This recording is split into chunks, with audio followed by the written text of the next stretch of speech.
ప్రార్థన చేసుకుందాం.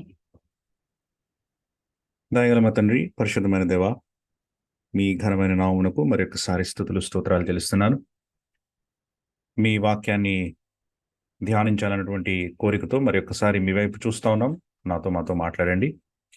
నన్ను మీ సిలువ చాటును మరుగుపరచండి. మీ పిల్లలకు కావాల్సినటువంటి వర్తమానమును నా ద్వారా మీరే బయలుపరచండి ప్రభా. మమ్మల్ని అందరినీ మీ పరిశుద్ధాత్మ యొక్క కట్టడిలో ఉంచి మా గమనమును కానీ మా యొక్క ఆలోచనలు కానీ దుష్టుడు దొంగిలించకుండా మీ మీద మాత్రమే మా యొక్క దృష్టి ఉండగలిగినట్లు మీరు సహాయం అనుగ్రహించవలసిందిగా ప్రార్థిస్తూ ఈ సమయమును మీకే అప్పచెప్పుతూ త్వరలో రాని యేసు ప్రభు మిక్కిలి శ్రేష్టమైన నామమున అతి వినయముగా ఈ ప్రార్థనను అడిగి వేడుకుంటున్నాను తండ్రి, ఆమేన్. అపోస్తుల కార్యాలు 3వ అధ్యాయము మొదటి 10 వచనాలు మనం చదువుకుందాం. పగలు 3 గంటలకు ప్రార్థన కాలమున పేతురును యోహానును దేవాలయమునకు ఎక్కి వెళ్ళుచుండగా పుట్టినది మొదలుకొని కుంటివాడైన ఒక మనుష్యుడు మోసికొని పోబడుచుండెను. వాడు దేవాలయంలోనికి వెళ్ళువారిని భిక్షమొడుటకు కొందరు ప్రతిదినము వారిని శృంగారమును దేవాలయపు ద్వారమునొద్ద ఉంచుచూ వచ్చిరి. పేతురును యోహానును దేవాలయంలో ప్రవేశింపబోవునప్పుడు వాడు చూచి భిక్షమొడుగగా పేతురును యోహానును వారిని తేరి చూచి మా తట్టు చూడమనిరి. వాడు వారి యొద్ద ఏమైనా దొరుకునని కనిపెట్టుచు వారి యందు లక్ష్యం ఉంచెను. అంతట పేతురు, వెండి బంగారములు నా యొద్ద లేవు గాని నాకు కలిగినదే నీకు ఇచ్చుచున్నాను. నజరేయుడైన యేసుక్రీస్తు నామమున నడువుమని చెప్పి వాని కుడి చేయి పట్టుకుని లేవనెత్తెను. వెంటనే వాని పాదములను చీలమండలను బలము పొందెను. వాడు దిగ్గున లేచి నిలిచి నడిచెను. నడుచుచు గంతులు వేయుచు దేవుని స్తుతించుచు వారితో కూడా దేవాలయంలోనికి వెళ్ళెను.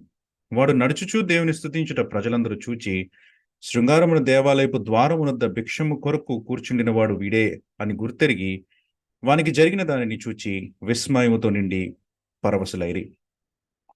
మనం అపోస్తుల కార్యాలు 2వ అధ్యాయం 42వ వచనాన్ని గనక ఒకసారి జ్ఞాపకం చేసుకుంటే, పేతురు ఈ అద్భుతమైనటువంటి ప్రసంగాన్ని చేసిన తర్వాత 3,000 మంది సంఘంలోనికి చేర్చబడ్డారు. ఆ చేర్చబడినటువంటి వారి స్థితి ఎలా ఉన్నది అని లూకా మనకి చెప్తూ వివరిస్తూ 42వ వచనంలో అంటున్నాడు, అప్పుడు ప్రతివానికిని భయము కలిగెను మరియు అనేక మహత్కార్యములను సూచక క్రియలను అపోస్తుల ద్వారా జరిగెను అని మనకి లూకా రాయడం జరిగింది. కాబట్టి అపోస్తులు ఆ దినాలలో అప్పటికే అనేక రకములైనటువంటి మహత్కార్యాలు సూచక క్రియలు చేస్తా ఉన్నారు. వారి ద్వారా ఈ అద్భుతమైనటువంటి కార్యాలు జరుగుతూ ఉన్నాయి. ఇది వారు చేసినటువంటి మొట్టమొదటి కార్యం కాదు, కానీ సంఘం యొక్క చరిత్రలో ఒక ముఖ్యమైనటువంటి ఘట్టము, ఒక ముఖ్యమైనటువంటి సంఘటన. ఎందుకంటే ఈ స్వస్థతను ఆధారం చేసుకుని సంఘం మీదకి మొట్టమొదటిసారి ఫోకస్ రావడం జరిగింది. మీరు 3వ అధ్యాయం 4వ అధ్యాయం కూడా ఇదే సందర్భానికి సంబంధించినటువంటి అధ్యాయాలు. ఈ స్వస్థతను ఆ తర్వాత జరిగినటువంటి విషయాలను కలిసి ప్రస్తావిస్తున్నటువంటి అధ్యాయాలు 3, 4 కలిపి. కాబట్టి మనం దీనిని చూసామంటే the impact of this miracle, the impact of this healing మనం 4వ అధ్యాయంలో మనం చూడగలుగుతాం. ఒకవైపు అనేక మంది మారు మనస్సు పొందితే, ఇంకొక వైపు సంఘం పైకి మొట్టమొదటిసారి పరిసయ్యుల యొక్క లేకపోతే ప్రధాన యాజకుల యొక్క దృష్టి పడినట్లు మనం చూస్తాం. అపోస్తుల మీద అప్పటి వరకు వారిని పెద్దగా గమనించినటువంటి, పెద్దగా పట్టించుకున్నటువంటి ఈ ప్రధాన యాజకులు ఇప్పుడు ఈ సంఘటన జరిగిన తర్వాత ప్రత్యేకమైనటువంటి దృష్టితోటి అపోస్తులను చూడడం మొదలుపెట్టారు. కాబట్టి ఈ స్వస్థత కార్యము, ఈ క్రియ ముఖ్యమైనది. ఇదేదో మొట్టమొదటిదో లేకపోతే పేతురు యోహాను కలిసి చేస్తున్నటువంటి మొట్టమొదటి సూచక్రియనో సంఘ చరిత్రలో మొట్టమొదటి సూచక క్రియనో కాదు. ఎందుకంటే 42వ వచనంలో మనం చూసినట్లు అప్పటికే అనేక రకాలైనటువంటి సూచక క్రియలు జరుగుతూ ఉన్నాయి. కానీ చాలా అద్భుతమైనటువంటి విషయాలు ఇందులో మనకి దేవుడు గుప్తంగా మనకి దాచించినట్లు మనం గమనించగలం. కాబట్టి ఈ సూచక క్రియ లేకపోతే ఈ స్వస్థత, దాని వెనక ఉన్నటువంటి విషయాలను మనం పరిగణిద్దాం. పేతురు, యోహాను అన్నటువంటి ఈ పేరుని మనకి ఇక్కడ ఇంట్రడ్యూస్ చేస్తున్నాడు లూకా. పేతురు యోహాను అన్నటువంటి వీరిద్దరిని కలిపి ఇంట్రడ్యూస్ చేస్తా ఉన్నాడు. యోహాను గురించి తెలుసు, పేతురు గురించి మనకు బాగా తెలుసు. ఎందుకంటే మనం మత్తయి అధ్యాయం, మత్తయి గ్రంథం అంతా మనం చదివాము. మన యొక్క స్వంత చదువులలో కూడా మనం వీరిద్దరి గురించి తరచుగా మనం ధ్యానించే ఉంటాం. పేతురు, ఆంద్రేయ వీరిద్దరు సహోదరులు, యోహాను, యాకోబు వీరిద్దరు సహోదరులు. కాబట్టి పేతురు, యోహాను నిజంగా చెప్పాలంటే వీరిద్దరికి మధ్యలో సహోదరత్వం లేదు. They were not of the same family. కానీ వీరిని దేవుడు కలిపినట్లు మనం చూస్తా ఉన్నాం. మనం గనక యోహానుని పర్టికులర్లీ మీరు కనుక జ్ఞాపకం చేసుకుంటే, యోహాను, యాకోబులు వాళ్ళు కలిసి ఉన్నటువంటి వ్యక్తులుగా మనం సువార్తలలో వాళ్ళ గురించి మనం ధ్యానిస్తాం. ఉదాహరణకు మార్కు సువార్త 1వ అధ్యాయం 19వ వచనం గనక మీరు చూసారంటే, యోహాను, యాకోబు వారిరువురు కూడా తమ యొక్క తండ్రి పడవలో కూర్చొని వలలు బాగు చేసుకుంటున్నప్పుడు యేసు ప్రభు వారిని ఇద్దరిని కలిపి పిలిచినట్లు మనం చూస్తాం. James and John were both called together. వారిద్దరిని కూడా యేసు ప్రభు వారు కలిసి పిలిచినట్లు మనం చూస్తాం. మార్కు సువార్త 3వ అధ్యాయం 17వ వచనాన్ని గనక మీరు దృష్టించారంటే, అక్కడ యేసు ప్రభు వారు యాకోబుకి, యోహానికి ఒక నిక్ నేమ్ పెట్టారన్నమాట, ఒక పేరు పెట్టారు. అదేంటంటే ఉరిమెడి వారు, బోయనెర్గెస్, సన్స్ ఆఫ్ థండర్ అని పెట్టారు. ఎందుకంటే వాళ్ళకి ఆవేశం ఎక్కువ, వాళ్ళు గట్టిగా మాట్లాడేవాళ్ళు, వాళ్ళు కోపంగా మాట్లాడేవాళ్ళు. కాబట్టి వాళ్ళకి సన్స్ ఆఫ్ థండర్ అని ఆయన పేరు పెట్టినట్లు మనం చూడగలుగుతా ఉన్నాం. ఆ కోపం యొక్క లేకపోతే ఆ ఉరిమేటువంటి స్వభావము లూకా సువార్త 9వ అధ్యాయం 54వ వచనంలో మనకు ఒకసారి కనిపిస్తుంది. ఎందుకంటే ఈ శిష్యులంతా కూడా ప్రయాణం చేస్తూ యెరూషలేముకి వెళ్తా ఉన్నప్పుడు యేసు ప్రభువారు ఒక సమరయ ప్రాంతానికి వచ్చి అక్కడ ఉన్నటువంటి వారిని ఆతిథ్యం అడిగారు. ఆ రాత్రి అక్కడ ఉండడానికో లేకపోతే భోజనానికో ఆయన ఆతిథ్యం అడిగారు. కానీ అక్కడ ఉన్నటువంటి సమరయులు నిరాకరించారు. అప్పుడు యాకోబు, యోహాను వీరిద్దరు కూడా యేసు ప్రభు దగ్గరకు వచ్చి ఆకాశం నుంచి అగ్నిని రప్పించి వీళ్ళందరినీ తగలబెట్టేయమంటావా అనేసి యేసు ప్రభుని అడిగినట్లు మనం చూస్తాం. కాబట్టి వీళ్ళు ఉన్నటువంటి ఆవేశము, వీళ్ళు ఉన్నటువంటి పౌరుషము, వీళ్ళలో ఉన్నటువంటి ఆ థండరస్ నేచర్, ఆ ఉరిమేటువంటి స్వభావము మనకి లూకా సువార్త 9:54లో ఒక ఉదాహరణ కింద మనకి కనిపిస్తా ఉంటది.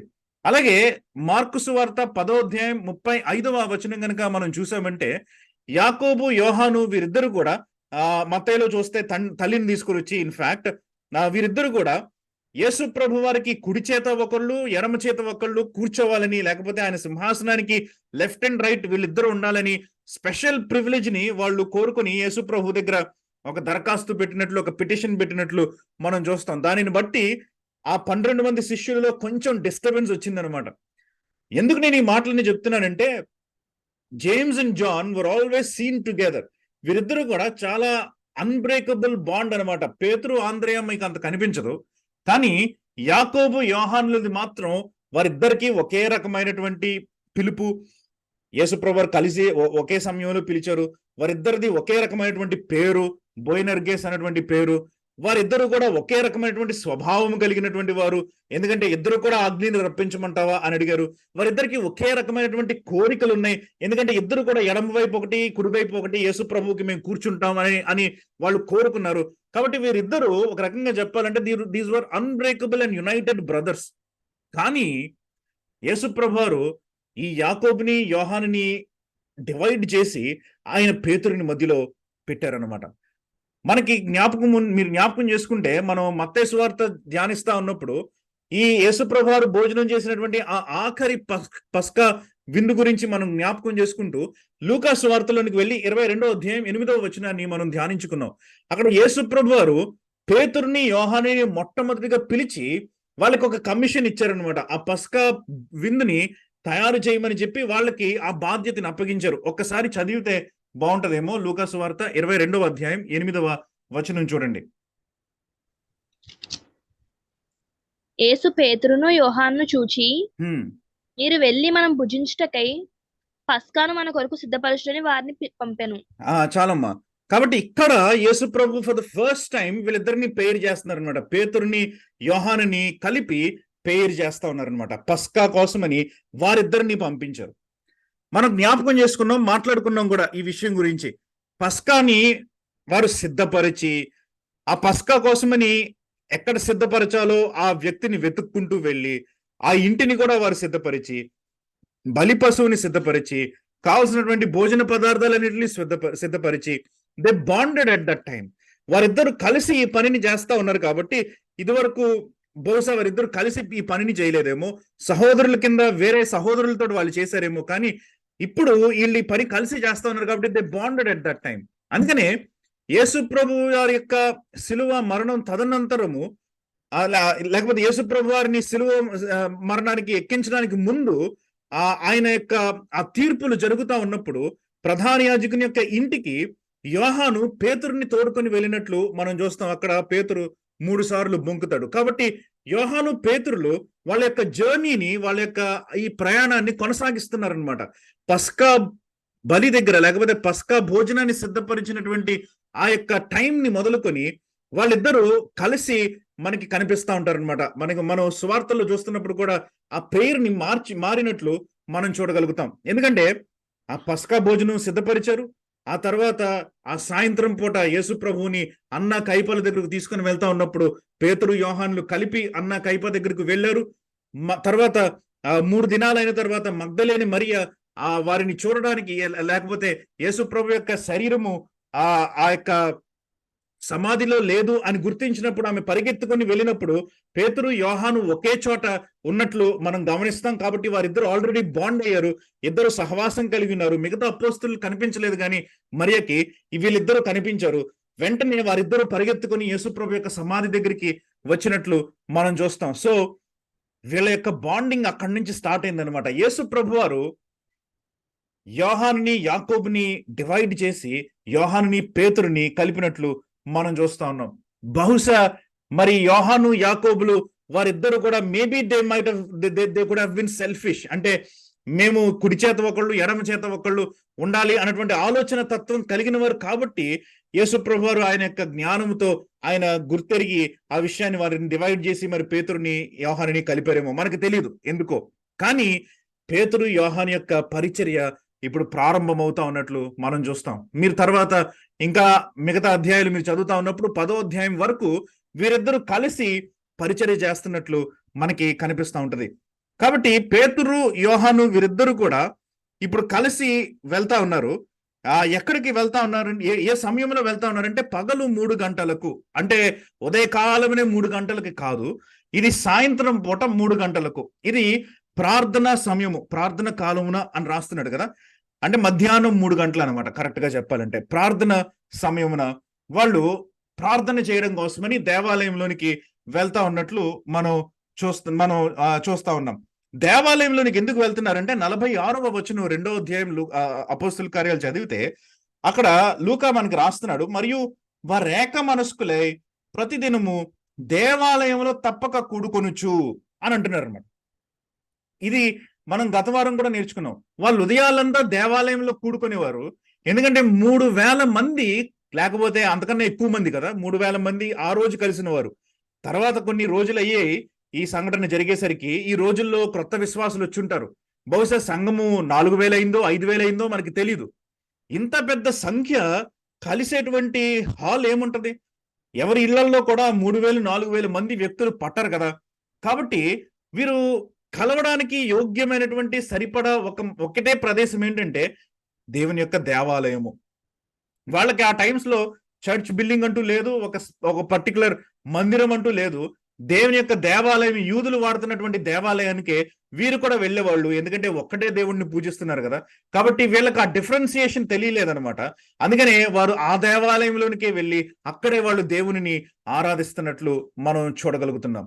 కాబట్టి ఆ ప్రార్థనా సమయానికి కరెక్ట్ గా 3 గంటలు అవుతా ఉన్నటువంటి ఆ సమయానికి పేతురు యోహాను దేవాలయంలోనికి ప్రార్థనా సమయానికి ఎక్కి వెళ్తా ఉన్నట్లు మనం చూడగలుగుతాం. ఈ పగలు 3 గంటలు ఈ ప్రార్థనా సమయము అనేటువంటిది ఒక చాలా ఎంఫసైజ్డ్ పాయింట్ అనమాట. పరిశుద్ధ గ్రంథంలో కనుక మీరు చూసారంటే చాలా విషయాలు, చాలా ఇంట్రెస్టింగ్ విషయాలు ఈ 3 గంటల సమయానికే జరుగుతూ ఉంటాయి. మరి అది దేవుడు ఏర్పరచుకున్నటువంటి సమయమా ఏంటి అన్నటువంటి ప్రశ్న మనం ఆలోచించుకోవాల్సింది. కానీ ఉదాహరణలు నేను మీకు చెప్తాను. మత్తయి సువార్త 27వ అధ్యాయం 46వ వచనాన్ని ఒకసారి చూడండి. మత్తయి సువార్త 27వ అధ్యాయం 46వ వచనము. ఇంచుమించు 3 గంటలప్పుడు యేసు ఏలి లామా సబక్తాని అని బిగ్గరగా కేక వేసెను.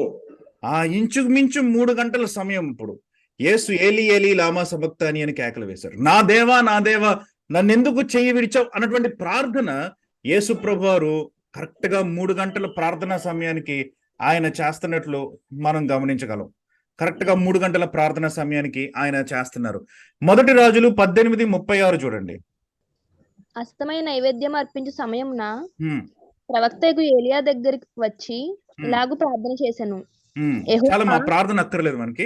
బయలు దేవతని పూజించేటువంటి ఆ యొక్క యాజకులకి లేకపోతే ఆ యొక్క వ్యక్తులకి ఏలియాకి మధ్య వచ్చినటువంటి ఆ ఘర్షణలో బయలు యొక్క ప్రవక్తలు ఉదయకాల సమయం నుంచి అస్తమయ నైవేద్యం అంటే 3 గంటలు అనమాట. ఎగ్జాక్ట్లీ అదే టైం. ప్రార్థనా సమయం అన్న అస్తమయ నైవేద్య సమయం అన్న ఒకటే.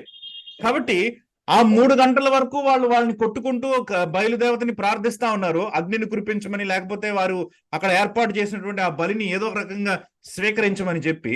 కానీ ఈ అస్తమయ నైవేద్య సమయం అంటే సాయంకాలము ఈ ప్రార్థనా సమయమున 3 గంటలకి ఏలియా ప్రార్థన చేసినప్పుడు దేవుడు ఆ యొక్క బలిపీఠం మీద ఉన్నటువంటి ఆ యొక్క బలిని అంగీకరించినట్లు అగ్నిని పంపించి మనకి తెలుసు. కాబట్టి అది కూడా ఈ 3 గంటల సమయానికే జరిగినటువంటి విషయము.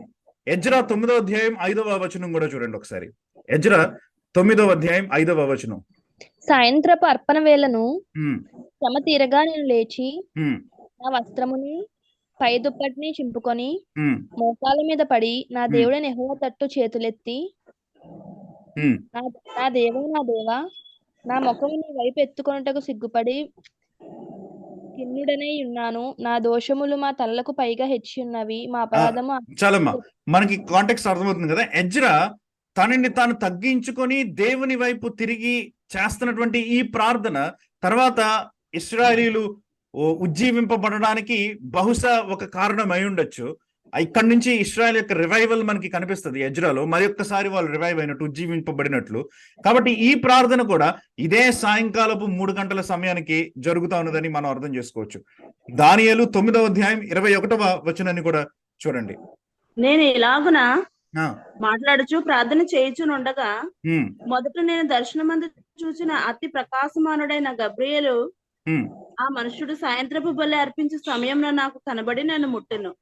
మరలా దానియేలు అంటున్నాడు, ఇదే సమయానికి సాయంత్రం 3 గంటల సమయానికి ఆయన దర్శనము చూస్తా ఆయన ప్రార్థన చేస్తా ఉన్నప్పుడు తన యొక్క పాపములు ఒప్పుకుంటూ, ఇశ్రాయేల్ యొక్క పాపములు ఒప్పుకుంటూ ఆయన ప్రార్థన చేస్తా ఉన్నప్పుడు 70 ఏళ్ల ఈ యొక్క క్యాప్టివిటీ, ఈ యొక్క బందీగా ఉండాల్సినటువంటి ఆ యొక్క సమయం ముగించబడింది అని తెలిసి ఆయన ప్రార్థన చేస్తూ ఉన్నప్పుడు ఆయనకి రెస్పాన్స్ వచ్చింది ఇదే సాయంకాలం 3 గంటలకి అని మనం చూడగలుగుతా ఉన్నాం. అపోస్తుల కార్యాలు 10వ అధ్యాయం 3వ వచనం కూడా చూడండి.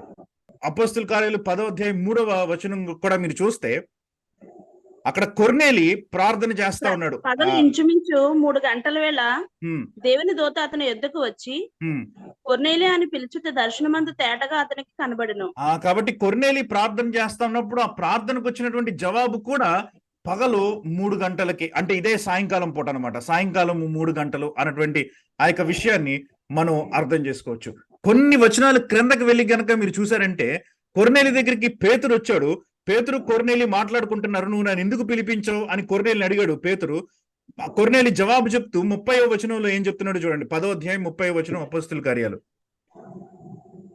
అందుకు కొర్నేలి 4 దినముల క్రిందట పగలు 3 గంటలు మొదలుకొని ఈ వేళ వరకు నేను ఎంట ప్రార్థన చేయుచునుండగా ప్రకాశమానమైన వస్త్రములు ధరించిన వాడు ఒకడు నా ఎదుట నిలిచి. చాలమ్మా, ఆ కొర్నేలి ఆ జవాబు చెప్తా ఉన్నాడు అనమాట. పగలు 3 గంటల సమయము మొదలుకొని ఈ వేళ వరకు అని మనకి ఇంగ్లీష్ లో కనుక మీరు చదివితే ఎగ్జాక్ట్లీ ఇదే టైంకి అని అనమాట. అంటే వాళ్ళు ఇంకా పగలు 3 గంటల సమయంలోనే ఉన్నారనమాట. అంటే పేతురు చేసినటువంటి అన్యజనులకు చేసినటువంటి మొట్టమొదటి ప్రసంగము, అన్యజనుల యొక్క మార్పు, ఇదంతా కూడా ఇదే సమయానికి జరిగింది అనమాట. మధ్యాహ్నం 3 గంటలకి 3 గంటల సమయానికి జరిగింది అనమాట. ఎందుకు నేను మీకు ఈ మాటలు చెప్తున్నానంటే ఈ ప్రార్థనా సమయం అన్నటువంటిది, ఈ 3 గంటల టైం అన్నటువంటిది మరి ఫర్ పర్టికులర్ రీజన్స్ ఏ కారణాలో మనకు తెలియదు, కానీ దేవుడు దాన్ని మరి ఎంచుకున్నాడో ఏమో. ఎందుకంటే మనకి స్ట్రాంగ్ ప్రేయర్స్ లేకపోతే ప్రార్థనలకి జవాబులు ఈ 3 గంటల సమయానికి మనకి వస్తున్నట్లు మనం చూస్తాం. పాత నిబంధనలో, క్రొత్త నిబంధనలో కూడా దీనికి మనకి ఎగ్జాంపుల్స్ ఉన్నాయి. కాబట్టి ఈ 3 గంటల ప్రార్థన సమయాన్ని వాళ్ళు ఆచరిస్తా ఉన్నారు. నిష్ట కలిగినటువంటి యూదులు కాబట్టి వాళ్ళు ఖచ్చితంగా దేవాలయానికి వెళ్ళి ఈ ప్రార్థన సమయంలో వాళ్ళు ప్రార్థన అర్పిస్తూ ఉంటారు. పర్టికులర్లీ బలులు అర్పిస్తూ ఉంటారు. అక్కడ యాజకులు వీళ్ళంతా కూడా బలులు అర్పిస్తారు సాయంకాలం నైవేద్యం కాబట్టి. ఆ టైంలో ప్రజలందరూ కూడా దేవుని ప్రార్థిస్తూ ఉంటారు అన్నమాట. అది అక్కడ జరిగేటువంటి మరి అలవాటు, ఆచారం. ఈ క్రైస్తవులు మరి ఆ బలుల్ని అర్పిస్తా ఉన్నప్పుడు బహుశా వీళ్ళు ఎక్కడో కూర్చొని బహుశా దేవుని ఆరాధించడము, ప్రార్థించడము చేస్తూ ఉంటారేమో. ఎందుకంటే బలుల యొక్క సమయం అయిపోయిందన్నటువంటి అవగాహన వాళ్ళకు ఉండి ఉంటుంది కాబట్టి. కానీ వాళ్ళు దేవాలయంలో ఆ సమయంలో దేవుని ప్రార్థించడానికి లేకపోతే దేవుని ఆరాధించడానికి వాళ్ళు ఇష్టపడతా ఉన్నట్లు మనం చూస్తున్నాం. కాబట్టి ఇది సమయము, పర్టికులర్లీ ఇంపార్టెంట్ సమయం, ముఖ్యమైనటువంటి ఒక సమయము, ప్రార్థనా సమయము. దేవుడు జవాబిచ్చేటువంటి సమయంలో పేతురు, యోహాను అన్నటువంటి ఈ ఇద్దరు అపోస్తలులు దేవాలయానికి ఎక్కి వెళ్తా ఉన్నారు. ఈ విషయాన్ని మనం మొట్టమొదటి వచనంలో నుంచి అర్థం చేసుకోవచ్చు. 2వ వచనంలో అంటున్నాడు, పుట్టినది మొదలుకొని కుంటివాడైన ఒక మనుష్యుడు అని మనం చూస్తా ఉన్నాం. ఈ వ్యక్తి గురించి 2వ వచనం చాలా చక్కగా డిస్క్రైబ్ చేస్తూ ఉంటది. ఈ వ్యక్తి యొక్క స్థితి ఎంత భయంకరమైనటువంటి, దౌర్భాగ్యమైనటువంటి, లేకపోతే పాపము అని అనిపించేటువంటి, అయ్యో పాపం అని అనిపించేటువంటి స్థితితో మనకు అర్థమవుతుంది. వీడంట అవిటివాడు, కుంటివాడు, పుట్టినది మొదలుకొని, అంటే జీవితంలో ఎప్పుడూ నడవలేదు. నడిచేటువంటి సంతోషము వీడికి ఎప్పుడు లేదు. ఒక ప్రాంతం నుంచి ఇంకొక ప్రాంతానికి వెళ్ళాలి అనంటే వేరే వాళ్ళ మీద ఆధారపడేవాడు. ఎందుకంటే మనం చూస్తున్నాం, మోసుకొని పోబడుచుండెను అని వీని గురించి మనం వింటున్నాం అనమాట. కాబట్టి మరి కుటుంబీకులో, లేకపోతే వీడు డబ్బులు ఇచ్చుకొని ఎవరినైనా పెట్టుకుంటున్నాడో మనకి తెలియదు, లేకపోతే స్నేహితులు తీసుకుని వస్తున్నారో మనకు తెలియదు. కానీ కొంతమంది వ్యక్తులు ఇతనిని మోయకపోతే ఇతను వెళ్లాల్సినటువంటి ప్రాంతానికి వెళ్ళలేడు. కాబట్టి ఎక్కడికి వెళ్ళాలనుకున్నా సరే ఇతనికి స్వేచ్ఛ లేదు, ఎవరి మీదో ఆధారపడాల్సినటువంటి పరిస్థితి అన్నమాట. కాబట్టి పుట్టినప్పటి నుంచి నడిచినటువంటి సంతోషం లేదు, ఎక్కడికి వెళ్ళాలంటే అక్కడికి వెళ్ళగలిగినటువంటి స్వేచ్ఛ లేదు ఈ వ్యక్తికి. పైగా వాడు దేవాలయంలో వాడు భిక్షమడుటకు కొందరు వాడిని ఏం చేస్తున్నారంటే ద్వారం నొద్ద ఉంచుచూ వచ్చిరి. అంటే వాడు కాళ్ళు లేనోడు కాబట్టి బహుశా నేల మీద కూర్చుంటున్నాడేమో, కాళ్ళు సరిగ్గా పనిచేయట్లేదు కాబట్టి నిలబడలేడు, కాబట్టి కూర్చొని అడుక్కుంటున్నాడు అనమాట. వాడి యొక్క జీవితం అంతా కూడా ఏ వ్యక్తిని కూడా నిటారుగా నుంచొని చూసినటువంటి స్థితి లేదు వాడికి. ఎప్పుడు కూడా పాపం క్రింద నుంచి పైకే మనిషిని చూస్తూ ఉండాలన్నమాట. His gauge was never horizontal, it was always vertical. ఎప్పుడు పైకే చూస్తూ ఉండాలన్నమాట ప్రతి మనిషిని కూడా. అంటే తన యొక్క జీవితంలో, తన యొక్క పరిస్థితిలో అట్టడుగునున్నటువంటి వ్యక్తి అని మనం అర్థం చేసుకోవచ్చు. పైగా వీడి యొక్క వృత్తి ఏంటి అంటే భిక్షం అడుక్కోవడం అనమాట. వాడి జీవితం అంతా వాడు ఏం చేస్తా, ఎలాగ డబ్బులు సంపాదిస్తున్నాడంటే భిక్షం అడుక్కొని. వాడు నడవడానికి స్వేచ్ఛ లేదు, వాడు జీవించడానికి కూడా ఇతరులు జాలిపడి వాడి మీద వేసేటువంటి డబ్బు మీదే, ఇతరుల యొక్క కరుణ మీదే వాడు ఆధారపడినటువంటి వ్యక్తి అనమాట. అయిపెచ్చు అంటా ఉన్నాడు, ఇది ప్రతిదినము వారిని శృంగారమును దేవాలయపు ద్వారమునొద్ద అని అన్నాడు. ఎవ్రీ డే, ప్రతిరోజు వాడి యొక్క పరిస్థితి ఇదే.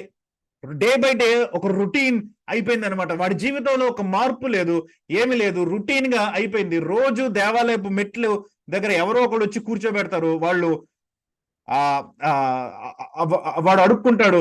వాడు అడుక్కున్న తర్వాత మరలా ఎవరో వచ్చి తీసుకుని వెళ్ళి వాడిని ఇంట్లో ఉంచుతారు. తీసుకుని వెళ్ళినందుకు, తీసుకుని వచ్చినందుకు బహుశా వాళ్ళకి కొంత డబ్బు ఇస్తాడేమో, మిగిలిన డబ్బుతో ఏదో కొంచెం తిని బ్రతుకుతాడేమో. అదే వాడి యొక్క జీవితము, ఆ రొటీన్ లైఫ్. స్వేచ్ఛ లేదు, స్వాతంత్రం లేదు, సంతోషం లేదు.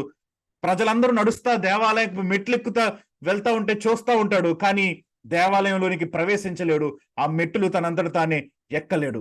దేవాలయపు ద్వారం దాకా వచ్చినటువంటి అనుభవం ఉంది, కానీ దేవాలయంలోనికి ప్రవేశించినటువంటి అనుభవము లేదు. ఈ వ్యక్తి యొక్క పరిస్థితి అలాంటిదన్నమాట. దేవాలయం దగ్గరగా వచ్చాడు, లేకపోతే దేవుని సన్నిధికి దగ్గరగా వచ్చాడు, but he was never able to cross that gate and enter in side. ఆ ద్వారాన్ని దాటి లోపలికి ప్రవేశించలేనటువంటి పరిస్థితిలో ఉన్నటువంటి ఈ వ్యక్తి అనమాట. లూకా మళ్ళీ ఒక ఇంట్రెస్టింగ్ డీటెయిల్ ఇస్తున్నాడు అనమాట ఇక్కడ. ఏమని అంటున్నాడంటే ప్రతిదినము వానిని శృంగారమును దేవాలయపు ద్వారమునొద్ద ఉంచుచూ వచ్చిరి. మీరు చరిత్ర అంతా మీరు తీశారంటే ఈ శృంగారమును దేవాలయం అనేది మీకు ఎక్కడా కనిపించదు. చాలా మంది చాలా డిఫరెంట్ ఒపీనియన్స్ ఇచ్చారు. కొంతమంది నికానోరు ద్వారం అని అంటారు, కొంతమంది ట్రిపుల్ డోర్ అని ఒకటి ఉంటుంది యెరూషలేములో ఆ ద్వారము అని అంటారు, కొంతమంది డబుల్ డోర్ అని ఒకటి ఉంటుంది యెరూషలేము దేవాలయంలోనికి ఎంటర్ అవ్వడానికి ఆ ద్వారం గురించి మాట్లాడుతున్నాడు అని అంటారు. కొంతమంది కొరింథియన్ గేట్ అని ఒకటి ఉంటుంది, కొరింథీ ఇత్తడితో చేసినటువంటి ఒక మహా ద్వారం ఒకటి ఉంటుంది, అది అన్నిటికన్నా చాలా ఘనమైనటువంటి గొప్ప ద్వారం అని చెప్తా ఉంటారు. కానీ వేటికి కూడా అఫీషియల్లీ బ్యూటిఫుల్ గేట్ లేకపోతే శృంగారమైన ద్వారము లేకపోతే అందమైన ద్వారము అన్నటువంటి పేరు వేటికి పెట్టలేదన్నమాట. అఫీషియల్ నేమ్ కాదు ఇది. బహుశా వాడుకలో కొంతమంది అలా వాడుతున్నారేమో, శృంగారం అనే దేవాలయం లేకపోతే బ్యూటిఫుల్ గేట్ అని కొంతమంది వాడుతున్నారేమో, కానీ అఫీషియల్ పేరు కాదు.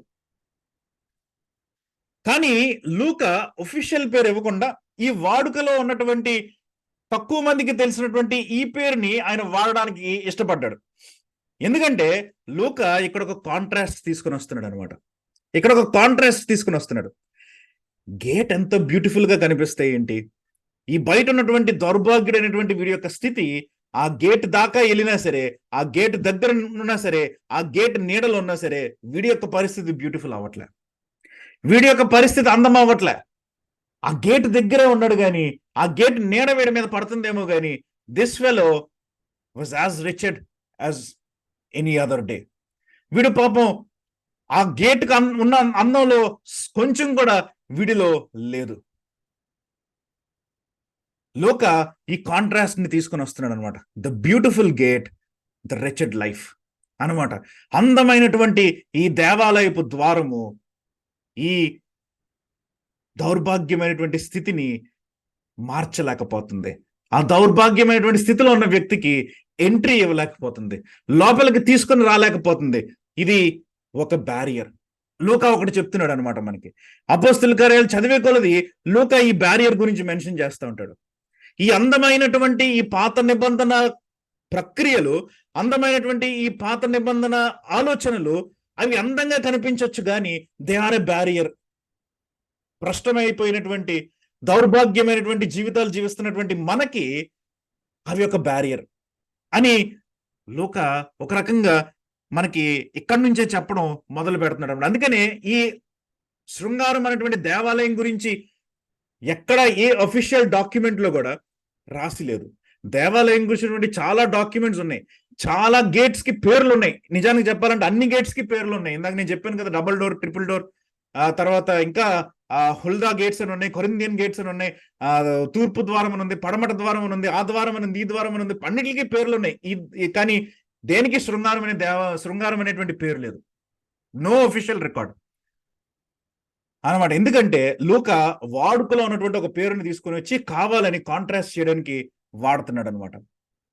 వాడి యొక్క దౌర్భాగ్యపు స్థితిని ఈ అందమైనటువంటి ద్వారము ఏమీ చేయలేకపోతా ఉంది. లోపల అద్భుతమైనటువంటి దేవాలయం ఉంది, లోపల దేవుని సన్నిధి ఉంది, కానీ ఈ అద్భుతమైనటువంటి ద్వారము మనుషుల్ని ఫిల్టర్ చేసేస్తుంది కానీ మనుషుల్ని లోపలికి పంపించలేకపోతుంది. లూకా ఆ విషయాన్ని మనకి ఒక రకంగా బోధిస్తున్నట్లు మనం ఇక్కడ అర్థం చేసుకోవచ్చు. మరలా ఈ విషయాన్ని కూడా మనం ఒకసారి ధ్యానం చేద్దాం. ఏమంటున్నాడంటే ఇక్కడ ప్రతిదినము వానిని శృంగారము అను దేవాలయపు ద్వారమునొద్ద ఉంచుచూ వచ్చిరి. వీడు చిన్నపిల్లడు కాదు, వీడు ఇప్పుడే పుట్టి 4 సంవత్సరాలు 3 సంవత్సరాలు ఉన్నటువంటి వ్యక్తి కాదు. వీడు పెద్ద మనిషి, తెలుస్తోంది మనకి క్లియర్ గా చదువుతా ఉన్నప్పుడు. కుంటివాడైనా ఒక బాలుడు అని రాయలే, కుంటివాడైనా ఒక మనుష్యుడు అని రాస్తున్నాడు. ప్రతిరోజు కూడా వీరిని ఈ దేవాలయం దగ్గర తీసుకొని వస్తా ఉన్నారు కొంతమంది మనుషులు. మరి యేసుప్రభు ఎందుకు చూడలేదు ఈ వ్యక్తిని? యేసుప్రభు ఎందుకు చూడలే? యేసుప్రభు వారికి దేవాలయానికి తరచూ వచ్చేటువంటి అలవాటు ఉంది కదా. యేసుప్రభు వారు గత 3 సంవత్సరాల్లో లేకపోతే 4 సంవత్సరాల్లో చాలా సార్లు దేవాలయానికి వచ్చి ఉండొచ్చు. కనీసం మనకే ఒక డజన్ సార్లైనా ఆయన దేవాలయానికి వచ్చినట్లు మనకి రుజువులు ఉంటాయి.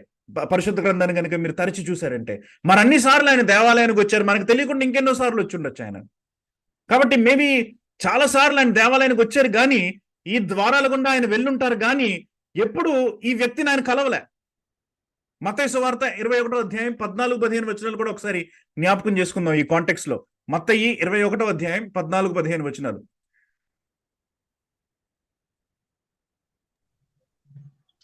గుడ్డివారును కుంటివారును దేవాలయంలో ఆయన ఎద్దుకు రాగా ఆయన వారిని స్వస్థపరిచెను. చాలమ్మా, గుడ్డివారు కుంటివారు కూడా దేవాలయంలో యేసుప్రభు దగ్గరకు వచ్చారంట. 21వ అధ్యాయం కనుక మనం చూస్తే ఇది ఆయన సిలువ వేయబడడానికి కొన్ని రోజుల ముందు, ఒక వారం రోజుల ముందు. అంటే నిజానికి చెప్పాలంటే ఇప్పుడు మనం చదువుతున్నటువంటి ఈ అపోస్తల కార్యాలు 3వ అధ్యాయానికి బహుశా ఒక 4-5 నెలల క్రితం అనమాట. మహా అయితే ఒక 6 నెలలు అంతే. ఈ 6 నెలల క్రితం యేసుప్రభు వారు అనేక మంది గుడ్డి వాళ్ళని, అనేక మంది కుంటి వాళ్ళని దేవాలయంలోనే స్వస్థపరుస్తా ఉన్నారు. అంటే వీడున్నటువంటి ప్రాంతంలోనే స్వస్థపరుస్తా ఉన్నారు. But he never got the chance to go and see Jesus. వాడికి ఎప్పుడు యేసుప్రభుని చూసేటువంటి అవకాశము లేదు. మరి వీడికి విశ్వాసము లేదో లేకపోతే అవకాశము లేదో, యేసుప్రభుతో నాకేంటిలే అని అనుకున్నాడో, లేకపోతే ఆ సిలోయము కోనేటి దగ్గర ఒకడు ఉండేవాడు కదా పాపం, వాడికి ఆ దేవదూత ఆ కోనేటిలో ఉన్నటువంటి నీళ్లు కదుపుతా ఉన్నప్పుడు వెళ్ళి అందరికన్నా ముందెళ్ళి ములిగేటువంటి అవకాశం లేదు వాడికి, ఎందుకంటే తీసుకుని వెళ్ళేవాళ్ళు లేరు. వీడిని కూడా ఇక్కడ మనుషులు వచ్చి పెట్టి వదిలేసి వెళ్ళిపోతున్నారేమో. కాబట్టి యేసుప్రభు వచ్చినటువంటి సందర్భంలో ఆ సమయంలో నడవలేక, మెట్లెక్కలేక, పాపం వీడు వెళ్ళలేక బయట ఉండిపోతున్నాడేమో. అవకాశం లేదేమో, మనకి తెలీదు, కారణం మనకి తెలియదు. బహుశా వీడు అనుకుని ఉండొచ్చు, యేసుప్రభు వారు సిలువ వేయబడినప్పుడు వాడు అనుకుని ఉండొచ్చు, ఏమో ఇప్పటిదాకా స్వస్థత పొందుతానన్నటువంటి హోప్ అన్నా ఉంది. ఈ రోజు కాకపోతే రేపు యేసుప్రభు వస్తాడేమో, రేపు కాకపోతే మేబీ నెక్స్ట్ ఇయర్ అన్నా యేసుప్రభు వస్తారేమో అన్న హోప్ ఉండేదేమో. ఈ రోజు కాకపోతే ఎప్పుడోకప్పుడు యేసుప్రభుని కలుస్తాను, ఆయన నాకు స్వస్థతనిస్తారు, నాకు కాళ్ళు ఇస్తారు అని అనుకుంటా ఉండొచ్చు. సిలువ వేయబడినప్పుడు, ఆయన చనిపోయినప్పుడు ఇంకంతే నా జీవితం, ఇంకంతే ఈ కుంటి తనములోనే నేను బ్రతకాలి అని మేబీ నిరాశకి, నిస్పృహకి లోనయ్యాడేమో, మనకి తెలియదు.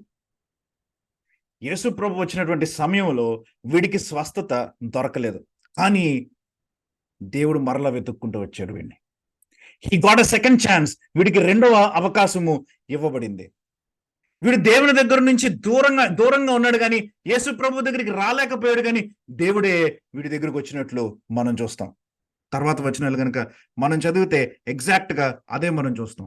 3వ వచనం చూస్తే, పేతురును యోహానును దేవాలయంలో ప్రవేశింపబోనప్పుడు వాడు చూచి భిక్షమడుగగా. మొదటి వచనం కనుక మనం మరి ఒకసారి చూస్తే, లేకపోతే 2వ వచనం కనుక మనం మరి ఒకసారి చూస్తే, కుంటివాడైన ఒక మనుష్యుడు మోసుకొని పోబడుచుండెను అని మనం చూస్తున్నాం.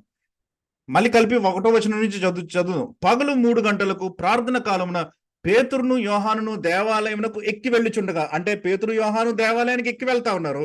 అదే టైంలో 2వ వచనంలో పుట్టినది మొదలుకొని కుంటివాడైన ఒక మనుషుడు మోసుకొని పోబడుచుండెను. వీళ్ళు ఎక్కడం దేవాలయానికి, వీడు మోసుకొని పోబడుచుండడం, రెండు పక్కపక్కనే జరుగుతున్నాయి అనమాట. వీళ్ళు ఎక్కుతా ఉన్నారు, వీడు మోసుకొని పోబడుతున్నాడు, వీళ్ళు ఎక్కుతా ఉన్నారు, వీడు మోసుకొని పోబడతా ఉన్నాడు.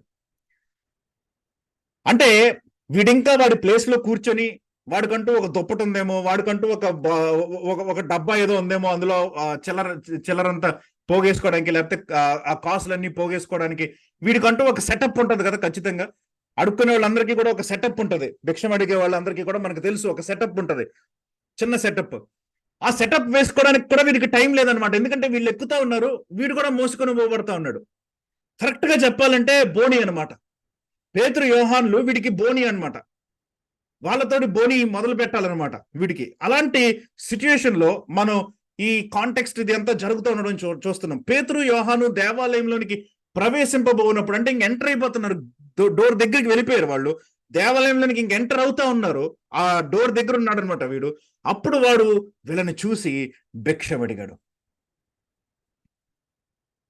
భిక్షము అడిగినట్లు మనం చూస్తా ఉన్నాం. 4వ వచనం కనుక చూస్తే, పేతురును యోహానును వానిని తేరి చూచి మా తట్టు చూడు అని అన్నారు. పేతురు ఈ సంభాషణ అంతా పేతురు జరిగిస్తున్నట్లు మనం చూస్తున్నా సరే, లూకా వీళ్ళిద్దరి మధ్య ఉన్నటువంటి ఐక్యతను మనకి ఎప్పుడు మెన్షన్ చేస్తూ ఉంటాడు. పీటర్ అలాంగ్ విత్ జాన్ అని అన్నాడు అనమాట. అంటే పేతురు యోహానులు వేరువేరుగా వాళ్ళ యొక్క ఆలోచనలు లేవు, వేరువేరుగా వారి యొక్క దృష్టి లేదు. పేతురు ఇతనిని చూస్తా ఉన్నప్పుడు పక్కన ఉన్నటువంటి యోహాను మాట్లాడట్లేదేమో, కానీ యోహాను కూడా ఇతన్ని చూస్తున్నాడు. They were so together in mind. వాళ్ళిద్దరూ ఏక మనస్కులై ఉన్నారు, వారిద్దరు కలిసిపోయారు, వారిద్దరూ ఒకటే ఆలోచనలో ఒకటే ఐక్యతతో వారు ఉన్నారు. అది సంఘంలో, ఆది సంఘంలో ఉన్నటువంటి ఐక్యత.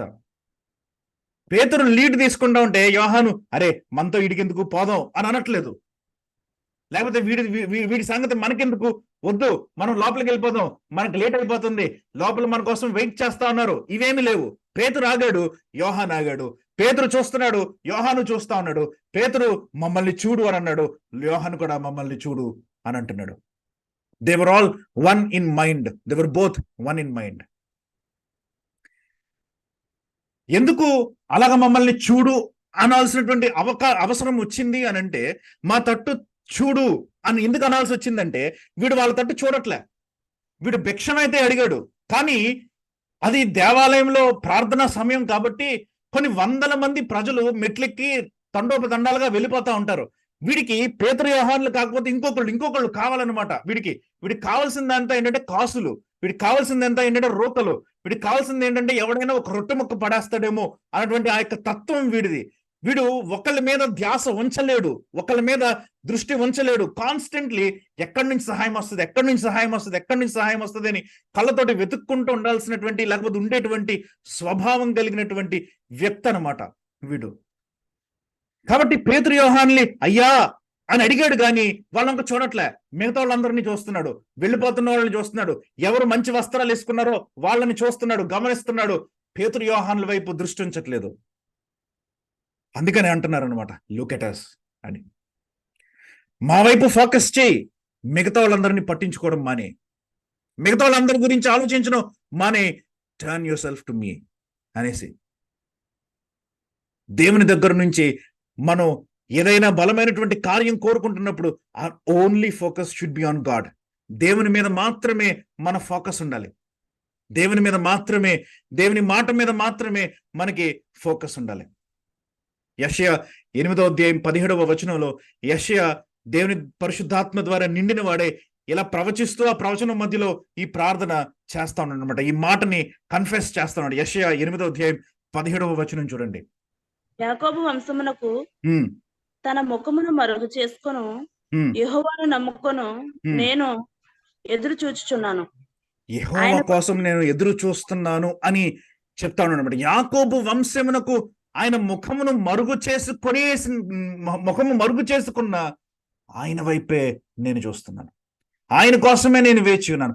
I will wait for the Lord who is hiding his face from the house of Jacob అని అంటాడు అనమాట యెషయా.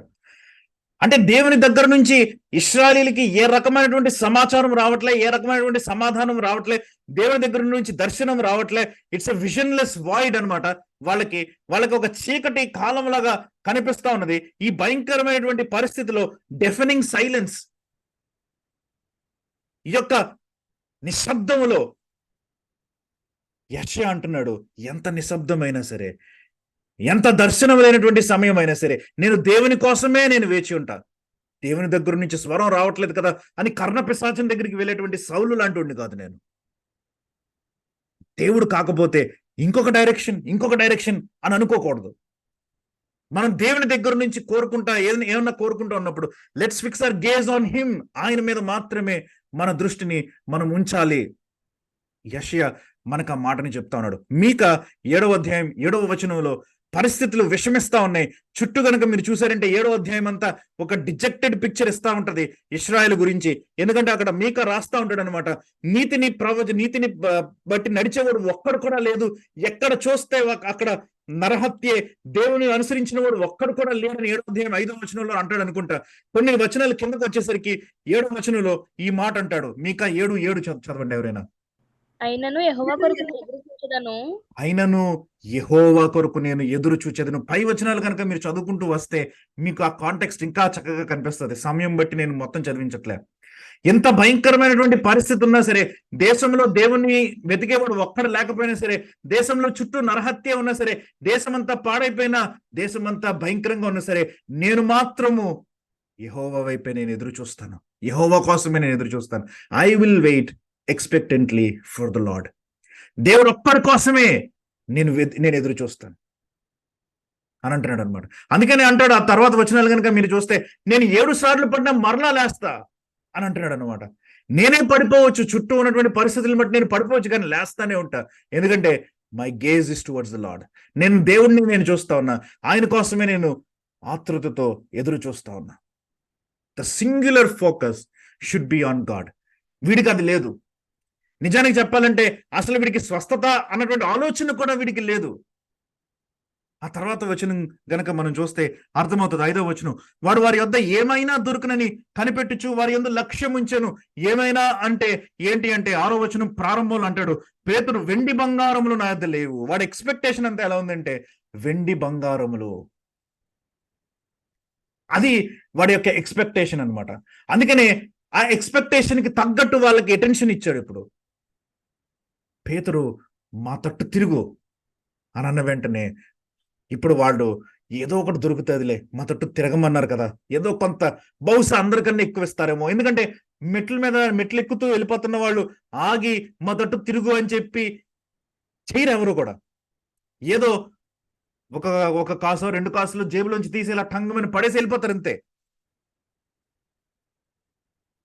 కాన్వర్సేషన్ స్టార్ట్ చేయరు. వీళ్ళు అడుగుతున్నారంటే బహుశా వీళ్ళు నాకు ఎక్కువ ఇస్తారేమో, ఎక్కువ ఇనామం దొరుకుతుందేమో వీళ్ళ దగ్గర నుంచి నాకు అని వీడు ఆశతోటి ఇప్పుడు మిగతా వాళ్ళందరినీ బ్లాక్ చేస్తాడు అనమాట. ఆ వెళ్తున్నటువంటి వ్యక్తులందరినీ బ్లాక్ చేశారు. మెట్లు ఎక్కుతున్న మిగతా వాళ్ళందరినీ బ్లాక్ చేసి వీళ్ళిద్దరిని దృష్టిలో పెట్టుకున్నాడు. పేతురుని, యోహానుని దృష్టిలో పెట్టుకున్నారు. అటెన్షన్ ఇవ్వడం మొదలు పెట్టాడు. కానీ ఎక్స్పెక్టేషన్ చాలా తక్కువగా ఉన్నది వాడికి.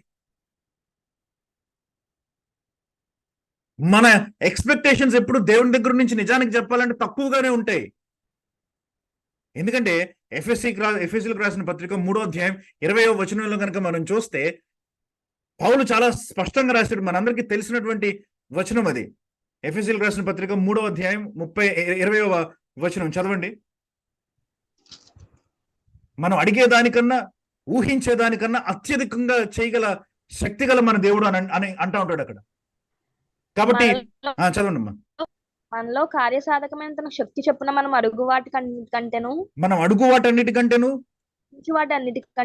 ఊహించు వాటన్నిటికంటేను అత్యధికముగా చేయ శక్తి గల దేవునికి. చాలమ్మా, దేవుని గురించి రాస్తూ ఆ మాట పౌలు వాడుతున్నాడు అనమాట. మనం అడిగే వాటి అన్నిటికంటే, కొన్నటికంటే కాదు, అడిగే వాటి అన్నిటికంటే, ఊహించే వాటి అన్నిటికంటే అధికంగా కాదు, అత్యధికంగా చేయగలడు అనమాట దేవుడు. అది ఆయన యొక్క శక్తి, అది ఆయన యొక్క బలము, అది ఆయన యొక్క పవర్. అందుకని యెషయా 64వ అధ్యాయంలో దేవుడి గురించి మాట్లాడుతూ మొదటి 4 వచనాల్లో కూడా ఒక చక్కటి మాటను అంటాడు అనమాట. ఇశ్రాయేలీలు ఐగుప్తు నుంచి బయటకు వస్తా ఉన్నప్పుడు వాళ్ళ యొక్క మైండ్ సెట్ గురించి మాట్లాడుతూ యెషయా 64వ అధ్యాయం మొదటి 4 వచనాలు చూడండి ఏమంటున్నాడు. గగనము చీల్చుకొని దిగి వచ్చేదవు గాక, సన్నిధిని పర్వతములు తత్తరిల్లును గాక, శత్రువులకు నీ నామమును తెలియజేయుటకై అగ్ని గచ్చ పొదలను కాల్చు రీతిగాను, నీళ్లను పొంగజేయు రీతిగాను దిగి వచ్చేదవు గాక. జరుగునని మేము అనుకొనని భయంకరమైన క్రియలు నీవు చేయగా, అన్యజనులు నీ సన్నిధిని కలవరపడుదురు గాక. ఇదంతా కూడా గాక గాక అని వాడుతున్నాడు, కానీ యాక్చువల్లీ పాస్ట్ లో జరిగినాయి కూడా అనమాట. పాస్ట్ లో జరిగినాయి భయంకరమైనటువంటి కార్యాలు. ఎవరు ఎక్స్పెక్ట్ చేయలే. ప్రార్థన చేశారు, దేవమం రక్షించు అనేసి ఇశ్రాయేలీలు ఐగుప్తులో దాసుల కింద ఉన్నప్పుడు. దేవుడు మోషేని పంపిస్తాడని వాళ్ళు ఎక్స్పెక్ట్ చేయలే. 10 తెగుళ్ళు రప్పిస్తాడని ఎక్స్పెక్ట్ చేయలే. అంత ఆస్తితోటి వాళ్ళు ఐగుప్తు నుంచి బయటకు వస్తారని ఎక్స్పెక్ట్ చేయలేదు. సముద్రాన్ని చీల్చేస్తాడని ఎక్స్పెక్ట్ చేయలేదు. మన్నాన్ని కురిపిస్తాడని ఎక్స్పెక్ట్ చేయలేదు. పూరేళ్లతో భూమిని నింపేస్తాడని ఎక్స్పెక్ట్ చేయలేదు. బండల నుంచి నీళ్లను రప్పిస్తాడని ఎక్స్పెక్ట్ చేయలేదు. అమ్మది కానటువంటి కనాను దేశాన్ని స్వాధీనపరిచేటువంటి శక్తిని వాళ్ళకి ఇస్తాడని ఎక్స్పెక్ట్ చేయలేదు. వాళ్ళు కట్టని ఇళ్లలో, వాళ్ళు నాటని పొలములను, వాళ్ళ నాటని ద్రాక్ష చెట్లను, వాళ్ళ నాటని అంజూరపు చెట్లను అనుభవించేటట్లు చేస్తాడని వాళ్ళు ఎక్స్పెక్ట్ చేయలేదు. భయంకరమైనటువంటి కార్యాలు, వాళ్ళు ఊహించిన దానికన్నా భయంకరమైన కార్యాలు చేశాడు. వాళ్ళు అనుకుని ఉంటారు, బహుశా ఒక మంచి నాయకుడిని మా మీద పెడతాడేమో దేవుడు, మంచి ఫరోని ఇస్తాడేమో అన్నంత వరకు ఎక్స్పెక్ట్ చేసి ఉంటారు. కానీ దేవుడు వాళ్ళకు ఒక మంచి దేశాన్ని ఇచ్చాడు. That's what God can do. వీడు తన యొక్క ఆలోచనల్లో ఆలోచన పరిధిలో వీడి నిమిత్తుడై ఉన్నాడు. ఎందుకంటే వెండి బంగారాన్ని మాత్రమే ఆశిస్తున్నాడు. దేవుడు వీడి మీద ఇంకా అధికమైనటువంటి దృష్టి కలిగిన వాడే అన్నాడు. వీడు కేవలం కాసుల్ని కోరుకుంటున్నాడు. దేవుడు స్వస్థతని ఇవ్వడానికి రెడీగా ఉన్నాడు. దేవుడు వాడిని సంపూర్ణం చేయడానికి రెడీగా ఉన్నాడు. వీడు కేవలం టెంపరీ సస్టెనెన్స్, అప్పటికప్పుడే ఉండేటువంటి, లేకపోతే అప్పటికప్పుడే బ్రతికేటువంటి ఆ కాసుల కోసం వీడు ఎదురు చూస్తున్నాడు. టెంపరీగా వాడిని కాపాడగలవు, కానీ దేవుడు వాడికి నిత్య జీవాన్ని ఇవ్వడానికి ఆశపడతా ఉన్నాడు. అక్కడ హౌ డిఫరెంట్ ఇస్ గాడ్. ఆయన ఆలోచనలు మన ఆలోచనల కన్నా ఎంత తేడాగా ఉంటాయి. కీర్తనలు 92వ అధ్యాయం 5-6 వచనాలు జ్ఞాపకం చేసుకుందాం ఒకసారి.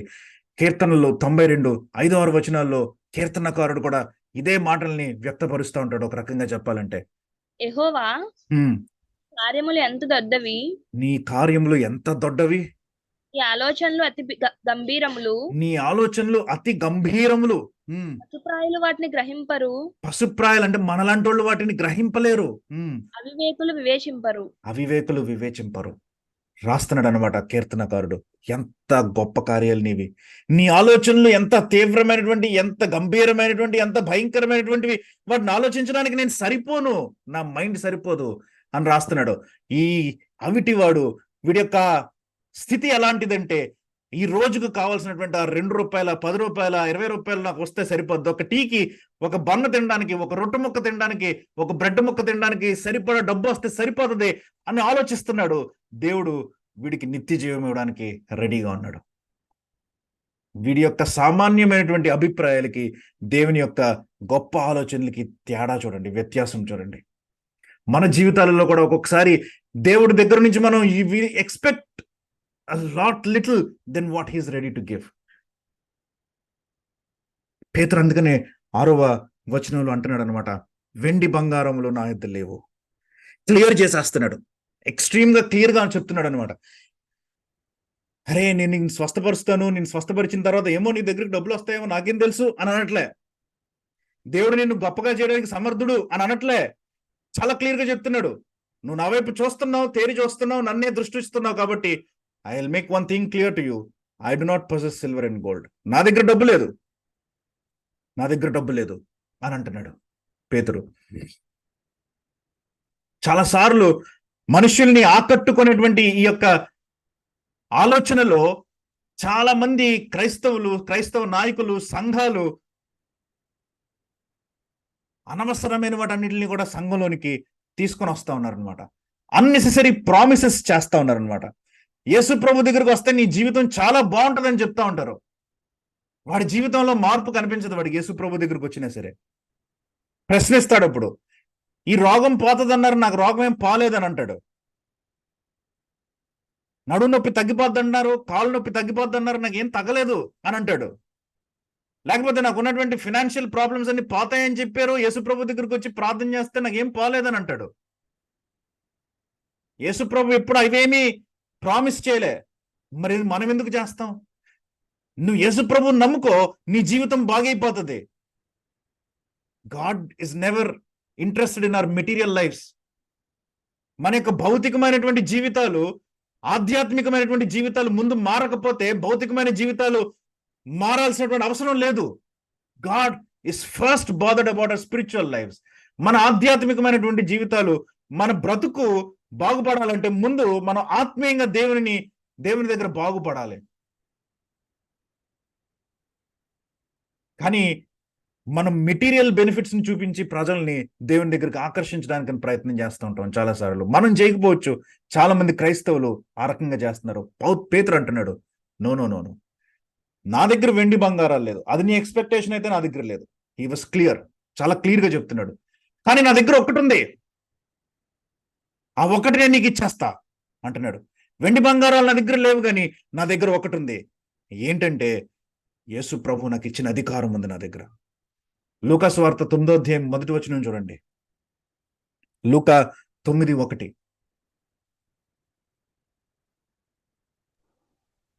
ఆయన తన 12 మంది శిష్యులను పిలిచి, అంటే అపోస్తలుల్ని పిలిచి, సమస్తమైన దయ్యముల మీద శక్తిని, అధికారమును రోగములు స్వస్థపరచు వరమును వారికి అనుగ్రహించి 9వ అధ్యాయం 1వ వచనంలోనే లూకా సువార్తలో పరిచర్యకు ప్రారంభం ముందే వాళ్ళకి సమస్తమైన రోగములను స్వస్థపరిచేటువంటి అధికారాన్ని యేసుప్రభువు వారు ఇచ్చారు. Peter had that authority. ఆయన అపోస్తలుడు, ఆ 12 మందిలో ఒక్కడిన. So he had that authority. అది కాకుండా యోహాను సువార్త 14వ అధ్యాయం 13వ వచనంలో ఒక వాగ్దానం ఉంది కూడా పేతురు దగ్గర. యోహాను 14:13 చూడండి. మీరు నా నామమున దేనిని అడుగుదురో మీరు నా నామమున దేనిని అడుగుదురో తండ్రి కుమారుని యందు మహిమపరచబడుటకై తండ్రి కుమారుని యందు మహిమపరచబడుటకై అది చేయును. అది చేయును అంటున్నాడు అనమాట. మీరు నా నామంలో ఏమి అడిగినా సరే, అపోస్తలులతో మాట్లాడుతూ అంటున్నాడు, ఇట్ విల్ బి డన్. అది మీకు జరుగుతుంది. తండ్రి మీకు అనుగ్రహిస్తాడు, నేను మీకు అనుగ్రహిస్తాను కొన్ని చోట్ల అన్నారు. కానీ ఏది అడిగినా సరే నా నామమున it will be done for you. కాబట్టి యేసు నామమున ఇప్పుడు యేసు నామమును వాడబోతా ఉన్నాడు అనమాట పేతురు. అందుకని అంటున్నాడు, వెండి బంగారములు నా యొద్ద లేవు కానీ నాకు కలిగినది నీకు ఇచ్చుచున్నాను. ఏంటి అంటే, నా దగ్గర ఉన్నది ఏంటంటే, I have the authority, I have the promise. కాబట్టి నజరేయుడైన యేసుక్రీస్తు నామమున నడువు అని అంటున్నాడు అనమాట. What I have is the name of Christ. యేసు ప్రభు యొక్క నామం నేను పెట్టుకుని ఉన్నాను. ఆయన ఇచ్చిన అధికారం నాకు ఉంది కాబట్టి, ఆయన యొక్క రిప్రజెంటేటివ్ని నేను కాబట్టి, ఆయన పంపించిన వాడిని నేను కాబట్టి, ఆయన నామమున లే అని అంటున్నాడు. వాక్, నడు అని ఒక కమాండ్ ఇస్తున్నాడు అనమాట. ఒక అద్భుతమైనటువంటి మాటని, ఆ ఆజ్ఞని అక్కడ ఇస్తున్నట్లు మనం చూస్తున్నాం. కాబట్టి ఎప్పుడైతే ఈ వ్యక్తి తన యొక్క దృష్టిని మలుచుకున్నాడో, మిగతా అందరినీ వదిలిపెట్టేసి పేతురు యోహానుల వైపే తేరి చూస్తా ఉన్నాడు. అంటే పేతురు యోహానుల వెనకాల ఉన్నటువంటి దేవుణ్ణి చూస్తున్నట్టు అనమాట. ఎప్పుడైతే ఇతను దేవుని పరిగణించడం మొదలు పెట్టాడో, ఒక ఆజ్ఞ వచ్చింది అక్కడి నుంచి, వాక్ అనేసి. వాక్ అన్నటువంటి వాడు దేవుడు ఇది లేచి నడిచేస్తాడులే అని ఎక్స్పెక్ట్ చేయట్లే. మీరు కనుక చూసారంటే 7వ వచనంలో యేసుక్రీస్తు నామమున నడువమని చెప్పి వాని కుడి చెయ్యి పట్టుకుని లేవనెత్తను అని మనం చూస్తున్నాం అనమాట. ఆజ్ఞ ఇచ్చేసి వదలలే, పేతురు కుడి చెయ్యి పట్టుకొని లేపాడు అనమాట.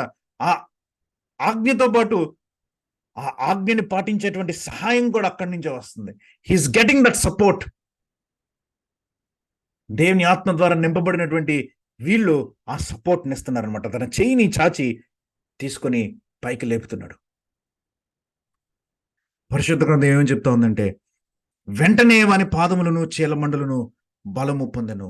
వాని యొక్క పాదములలో, వాని యొక్క యాంకిల్స్ లో, చీలమండలలో వెంటనే బలం వచ్చాయి. వాడికే తెలుసుంటది బహుశా.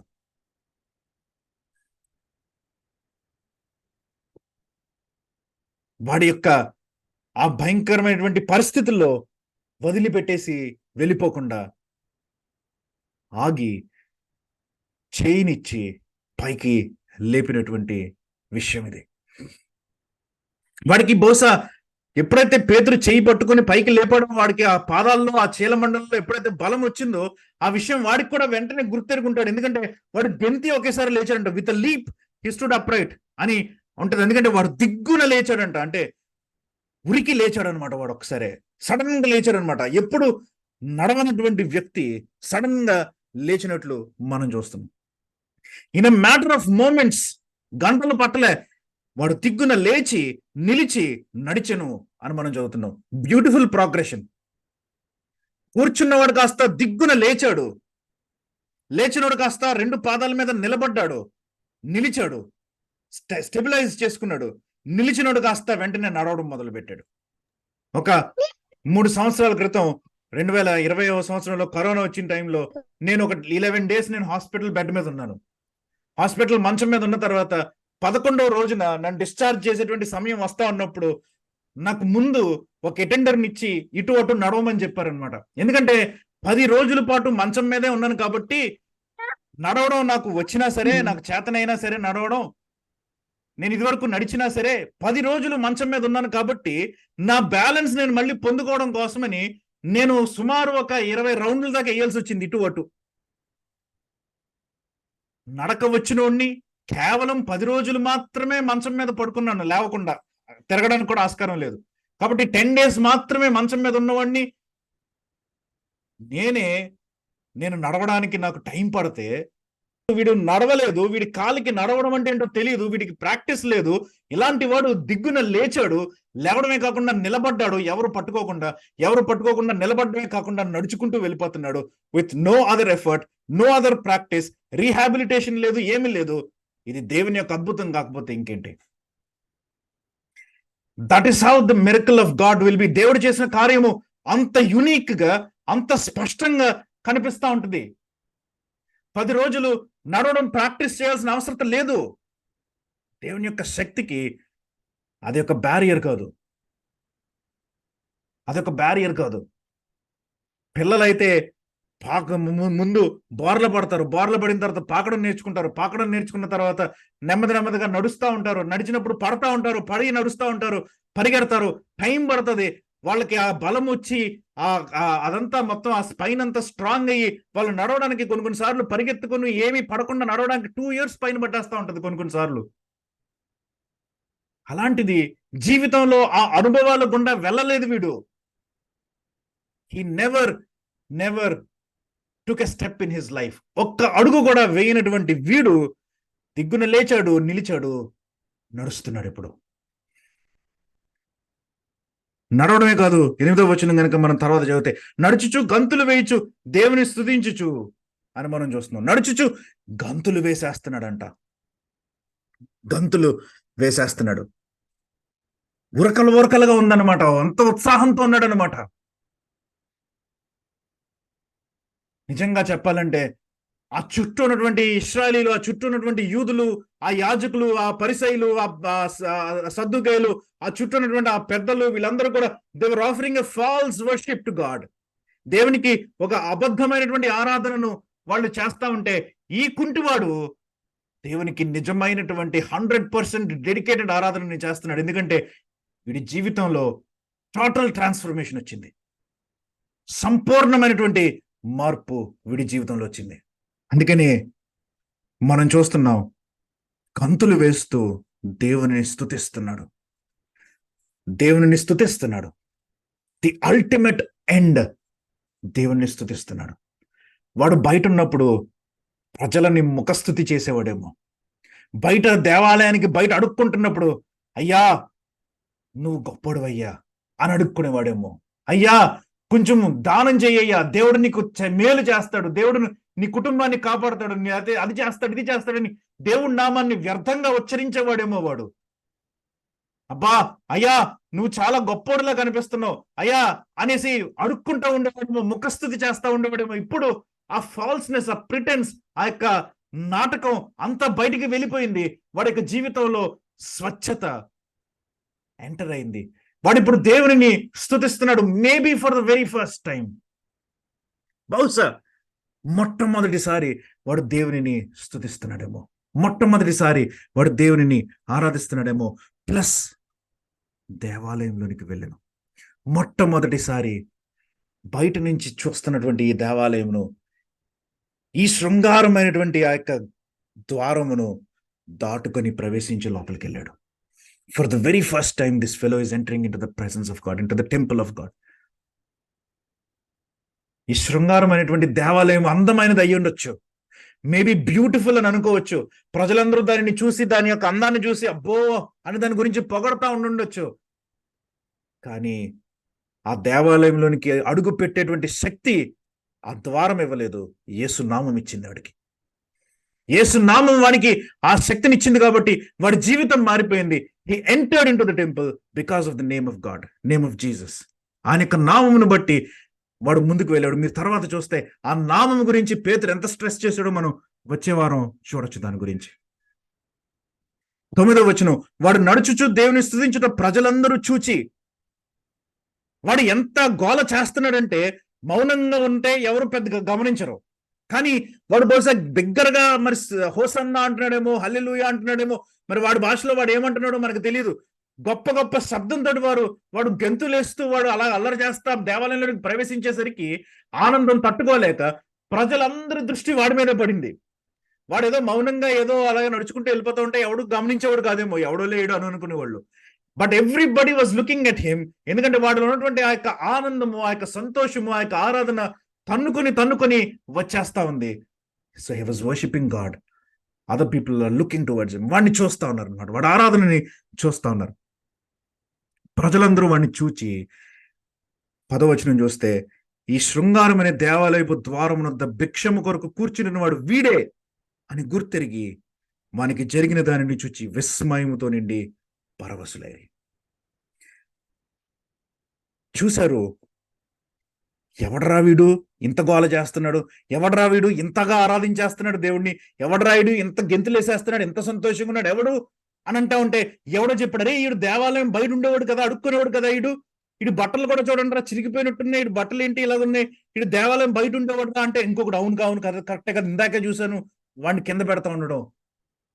ఒక్కొక్కళ్ళు మాట్లాడుకుంటా ఉన్నారు, అందరూ గుర్తెరిగారు, నిజమే వీడు దేవాలయం బయట ఉండి అడుక్కునేటువంటి వాడు. రియలైజ్ అయ్యారు, చూసిన వెంటనే మరి అడుక్కుంటాడు కదా, పుట్టినప్పటి నుంచి ఎన్ని సంవత్సరాల నుంచి వీడు అడుక్కుంటున్నాడు కదా, రోజు వీడిని చూస్తున్నాం కదా, మరి ఇప్పుడు నడిచేస్తున్నాడు, ఏమైంది వీడికి? ప్రజలందరూ విస్మయంతో నిండి, దేవర్ ఆస్ట్రక్, ఆశ్చర్యంతో వాళ్ళు నిండిపోయారు అనమాట. ఆశ్చర్యంతో నిండిపోయి వాళ్ళు కూడా పరవశులైరి అని మనం చూస్తున్నాం. అంటే వాళ్ళకు కూడా ఇక ఏం చేయాలో వాళ్ళకి తెలియనంత ఆనందం వచ్చేసింది అనమాట. వాళ్ళకు కూడా ఎమేజ్ అయిపోయారు అనమాట. హఠాత్తుగా వాళ్ళకి ఈ సంఘటనని చూసేసరికి they were captivated by it. 10వ వచనం, 11వ వచనం నుంచి వచ్చే వారం మనం గమనిద్దాం ఈ వ్యక్తి యొక్క జీవితంలో జరిగినటువంటి యొక్క అద్భుతమైనటువంటి మార్పు దేవుడు మనకు చూపిస్తా ఉన్నాడు. పుట్టినప్పటి నుంచి వీడు కుంటివాడు, బయట ఉన్నటువంటి వ్యక్తి, అన్ని రకాలుగా కూడా దౌర్భాగ్యమైనటువంటి జీవితం కలిగిన వ్యక్తి. ఈ అందమైన దేవాలయపు ద్వారం ఉంది కానీ అది ద్వారమే కానీ దేవాలయంలోనికి వాడికి ప్రవేశం ఇవ్వలేదు ఎప్పుడు. కానీ ఎప్పుడైతే యేసు నామము వాడి మీద పలకబడిందో, ఎప్పుడైతే యేసు నామమున పేతురు వాడి చేతులు పట్టుకొని పైకి లేపాడో, దట్ వెరీ మూమెంట్ జీవితంలో మొట్టమొదటిసారి దేవుని యొక్క దేవాలయంలోనికి ప్రవేశించేటువంటి అర్హత వాడికి వచ్చింది. దేవుని యొక్క సన్నిధిలోనికి ప్రవేశించి దేవుని ఆరాధించేటువంటి నోరు వాడికి వచ్చింది. మన జీవితాలలో కూడా పనికిరానటువంటి దౌర్భాగ్యమైనటువంటి స్థితిలో ఉన్నటువంటి మనల్ని, ఎప్పుడూ గేటుకి బయటే ఉన్నటువంటి మనల్ని యేసు నామం వచ్చి తాకినప్పుడు, యేసు నామము మన మీద పలకబడినప్పుడు, యేసు నామములో మనం బాప్తిసం పొందినప్పుడు, యేసు నామమును మనం నమ్మినప్పుడు దేవుని సన్నిధికి వెళ్ళేటువంటి అధికారము మనకొచ్చింది, ఆ భాగ్యము మనకొచ్చింది, ఆయనను ఆరాధించేటువంటి ఆ యొక్క పరిస్థితి మనకొచ్చింది. వాడి జీవితము మన జీవితము తేడా కాదు. ఎంత గొప్ప దేవుడు మన పట్ల, మన పక్షాన ఉన్నందుకు. వీడు నిజంగా చెప్పాలంటే అవకాశాలు కోల్పోయినటువంటి వ్యక్తి. యేసు ప్రభు ఉన్నటువంటి దినాలలో స్వస్థతను పొందలేకపోయాడు, కానీ దేవుడు వాడిని వెతుక్కుంటూ వచ్చాడు. He never came to Jesus.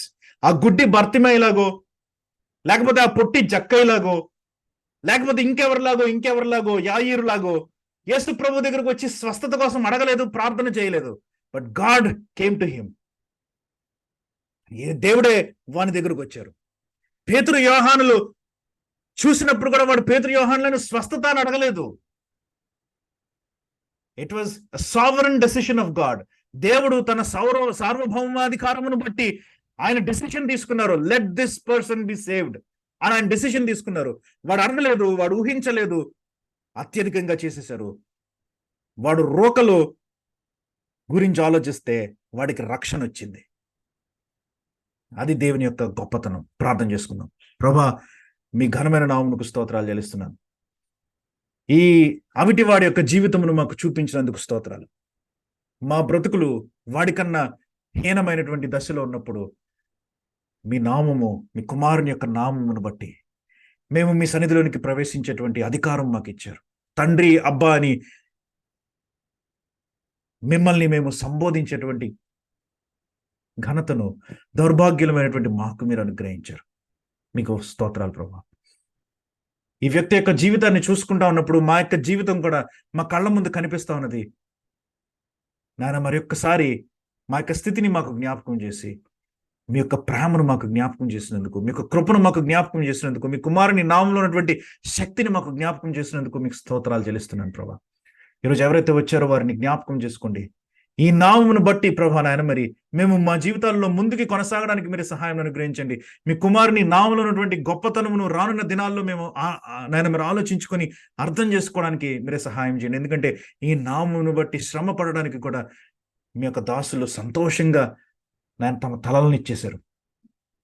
ఈ నామం ఎంత ఘనమైన నామము మేము అర్థం చేసుకోవడానికి, మీరు మాకు దేవుడిగా కలిగి ఉండడం అది ఎంత ఘనతో మేము నిజంగా గుర్తించడానికి నాయన మరి ఏదో ఎమోషనల్గా కాదు కానీ ప్రభా అన్ని విధాలుగా కూడా ఆ విషయాన్ని మేము అర్థం చేసుకోవడానికి, గుర్తించడానికి, నేర్చుకోవడానికి మాకు సహాయం అనుగ్రహించండి. రాని వారిని జ్ఞాపకం చేసుకోండి. మీ చిత్తమైతే మాతో మరొకసారి కలిసే అవకాశం ఇవ్వండి. మీకు స్తోత్రాలు చెల్లిస్తున్నాను.